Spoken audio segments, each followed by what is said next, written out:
अध्याय 14। दुर्बल र बलवान।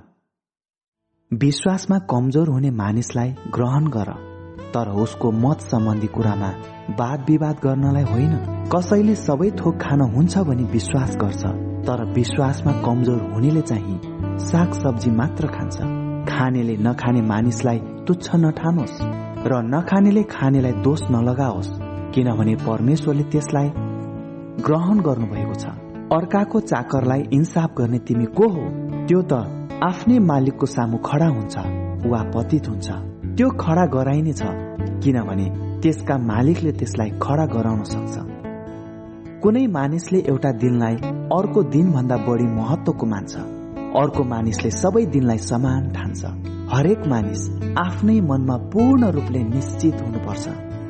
जुन व्यक्तिले कुनै दिनलाई विशेष रूपले पालन गर्छ, त्यसले प्रभुको आदरको निम्ति पालन गर्छ।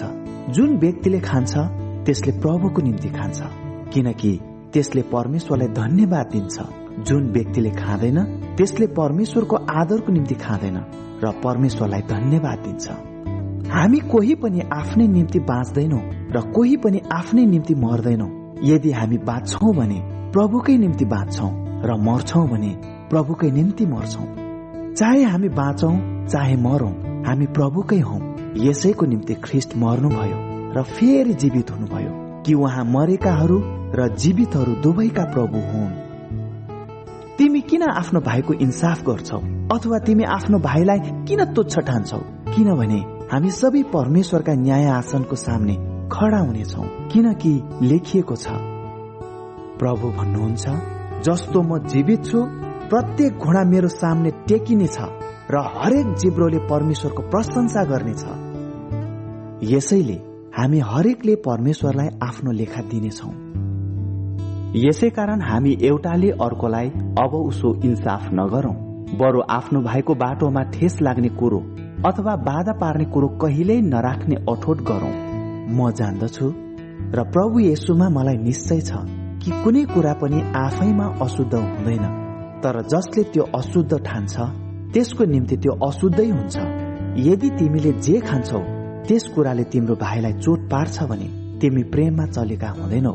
जुन भाइको निम्ति ख्रीष्ट मर्नुभयो, तिमीले खाएको कुराबाट उसको नाश नहोस्।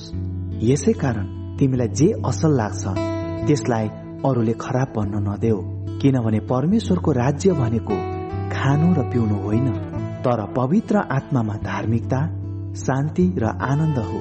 जसले यस किसिमले ख्रीष्टको सेवा गर्दछ, त्यो परमेश्वरलाई मन पर्ने र मानिसहरूबाट असल ठहरिएको हुन्छ।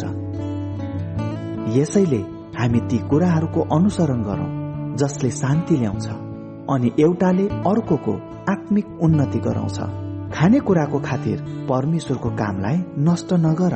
वास्तवमा सबै कुरा शुद्ध छन्, तर आफूले खाएको कुराले अरूलाई बाधा पार्नु अनुचित हो। उचित त यो हुन्छ कि मासु नखानु, मद्यपान नगर्नु तथा कुनै यस्तो काम नगर्नु जसद्वारा तिम्रो भाइलाई बाधा हुन्छ। तिमीमा भएको विश्वास परमेश्वर र तिम्रो बीचमा राख।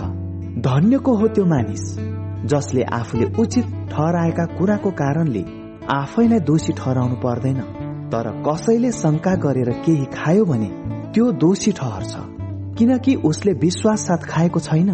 विश्वासबाट उत्पन्न नभएको कुनै पनि कुरा पाप हो।